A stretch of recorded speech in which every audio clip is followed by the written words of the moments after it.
Škoda Octavia since 2013. Hello everyone. When choosing a used Octavia, it must be remembered that turbo engines are characterized by increased oil consumption. Sometimes up to 2 to 3 liters per 10,000 kilometers are spent on topping up.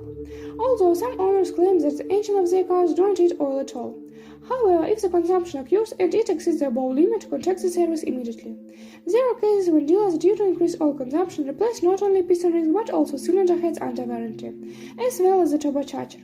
All gasoline engines of the Octavia are designed for fuel with an actual rating of 95, but the 1.6-liter 4 can easily work on the 92nd. True, in this case it will not work to save money.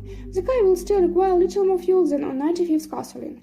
Note that on motors, the thermostat, fuel pump, spark plugs and ignition coils, as well as fuel injection nozzles may fail prematurely.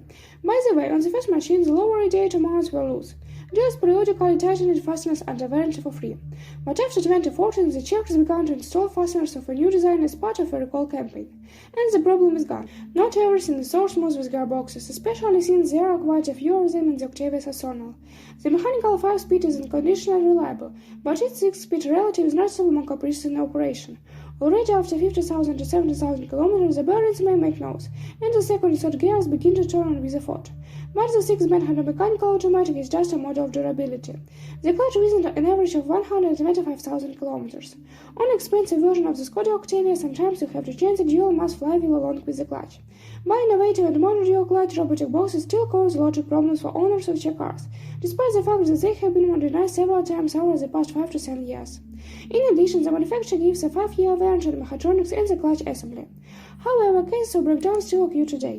Although, we repeat, these boxes have recently become noticeably more durable. In addition, they launch an expensive and efficiently repair specialized workshops.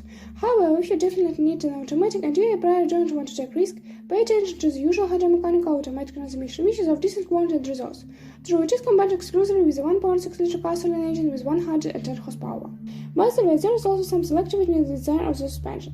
For example, all modifications of the Octavia with a capacity of up to 150 horse are equipped with the semi-independent rear beam and the flagship 1.8-liter and 200 horsepower for charge ICE versions, as well as all all-wheel drive versions are equipped with an independent multi-link suspension. Therefore, only expensive versions of the check liftback and station wagon can boast of filigree handling.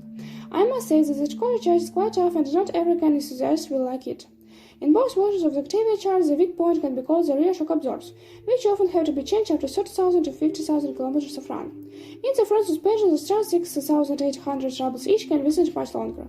Consumables as usual are struts and bushings of the anti-roll bar. Through the cost of penny, the work of replacing them is inexpensive. Ball bearings as well as levers will sound box and withstand well over 100,000 kilometers. By the way, after restarting in 2017, the rear shock absorbers have become more durable, but the Octavia's paintwork has certainly not become stronger. Stretching chips on its body appear after the second winter. Although at the same time, the iron itself doesn't last for a very long time. Much from parts become cloudy and shrivel already in the first winter.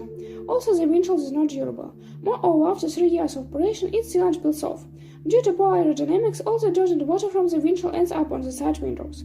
In addition, the rear view is worse by miniature side mirrors.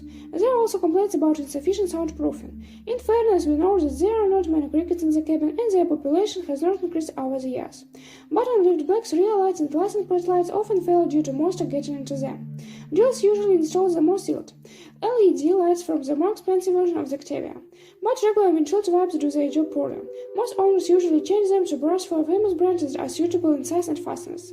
But there are practically no problems in the electrics of the Skoda Octavia. Some failures and glitches still happen, but some of the features inherent in the design of the machine cause more complaints from the owners. For example, many owners are dissatisfied with the fact that the standard audio system is devoid of a CD player. Instead of which a flash card slot is equipped.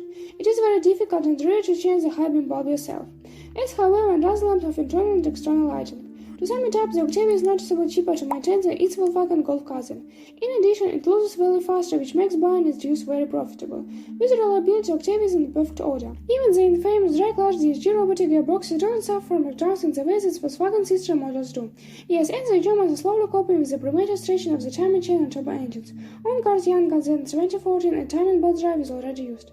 If you have such a model, share information about what and how it breaks in the comments.